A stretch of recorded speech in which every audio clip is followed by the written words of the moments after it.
Assalamualaikum warahmatullahi wabarakatuh. Perkenalkan, nama saya Muhammad Zafran Alfaras dari jurusan Ilmu Pemerintahan semester 3 Universitas Pancasakti Tegal. Pada kesempatan kali ini saya akan menjelaskan mengenai mengapa otonomi khusus hanya diberikan kepada daerah tertentu, tidak seluruh daerah. Yang saya sampaikan pertama yaitu pengertian tentang otonomi khusus. Otonomi khusus adalah suatu kewenangan khusus yang diakui dan diberikan kepada suatu provinsi di negara Indonesia yang bertujuan untuk mengatur dan mengurus kepentingan masyarakat di provinsi tersebut sesuai dengan hak-hak dan aspirasi masyarakat di provinsi tersebut. Otonomi khusus juga ditawarkan melebihi dari daerah biasa, karena otonomi ini diberikan kepada daerah tertentu yang berarti daerah tersebut mempunyai kelompok gerakan kemerdekaan yang ingin memisahkan dirinya dari wilayah NKRI.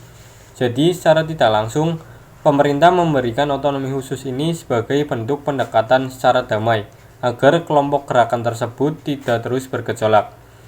Pada saat pemberian otonomi khusus juga membutuhkan pertimbangan yang sangat matang.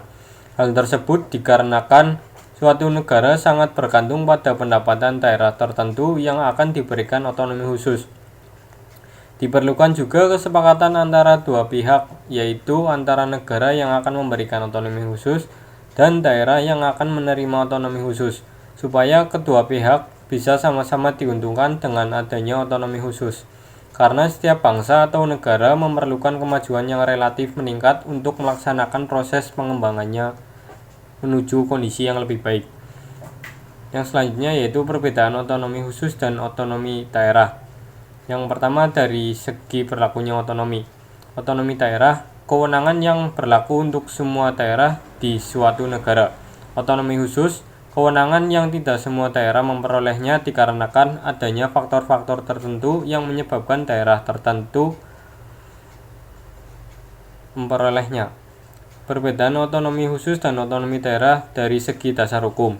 Otonomi daerah, Undang-Undang Otonomi Daerah diatur dalam Undang-Undang Nomor 32 Tahun 2004, di mana di situ apa saja kewenangan, hak, dan kewajiban daerah.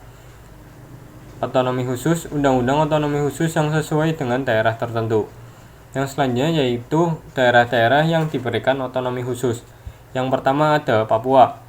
Otonomi khusus Provinsi Papua diatur berdasarkan Undang-Undang Nomor 21 Tahun 2001, terdiri dari 79 pasal yang telah diubah dengan Perpu Nomor 1 Tahun 2008. Keputusan penyatuan Papua menjadi bagian dari NKRI merupakan salah satu tujuan NKRI.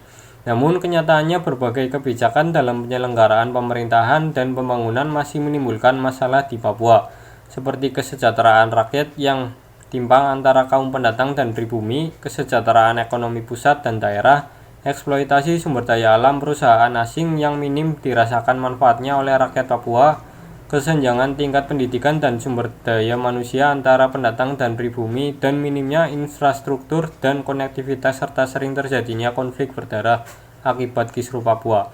Sehingga MPR RI pada tahun 1999 dan tahun 2000 menetapkan perlunya pemberian otonomi khusus kepada Provinsi Irian Jaya. Yang kedua yaitu Aceh.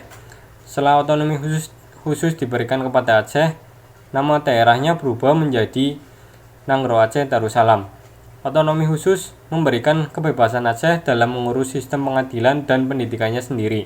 Undang-Undang Otonomi Khusus Aceh diatur oleh Undang-Undang Nomor 11 Tahun 2006 tentang pemerintahan Aceh. Sifat otonomi khusus Aceh adalah buah kesepakatan dari nota kesepahaman antara pemerintahan Indonesia dengan Gerakan Aceh Merdeka yang ditandatangani pada 15 Agustus 2005 di Helsinki, Finlandia. Yang ketiga yaitu Yogyakarta.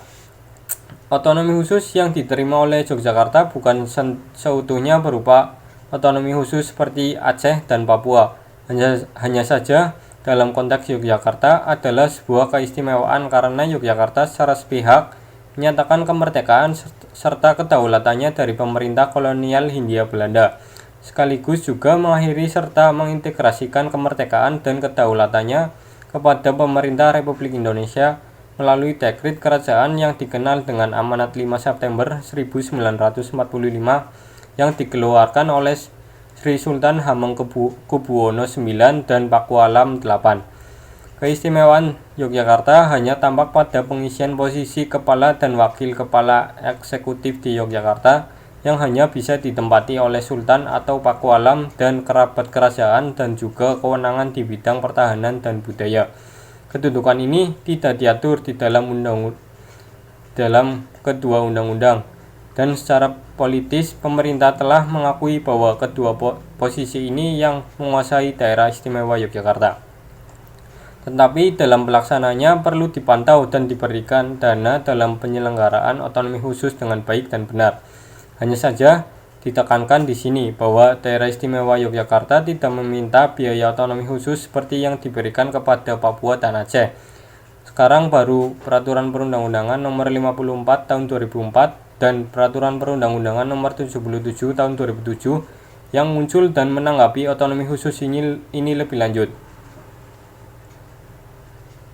Yang keempat, yaitu Jakarta. Diberikannya otonomi khusus kepada Jakarta yaitu karena Jakarta menjadi daerah khusus sebagai ibu kota negara.